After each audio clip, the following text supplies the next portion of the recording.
నందు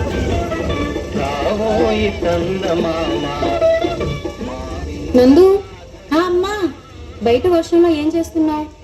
morning school ఉంది కదా, వచ్చి పడుకో. సరే అమ్మా, పడుకుంటానులే, కానీ నువ్వు కథ చెప్తేనే పడుకుంటా. రోజు నీకు కథలేనా? పడుకో. ప్లీజ్ అమ్మా, చెప్పమ్మా. ఏ కథ చెప్పాలమ్మా? చందమామ కథ చెప్పమ్మా. నందు, రోజు చందమామ కథలే కదా చెప్తున్నాను. ప్లీజ్ చెప్పమ్మా. సరే, ఈరోజు నేను ఒక నిజమైన కథ చెప్తానే. ఎవరి కదమ్మా?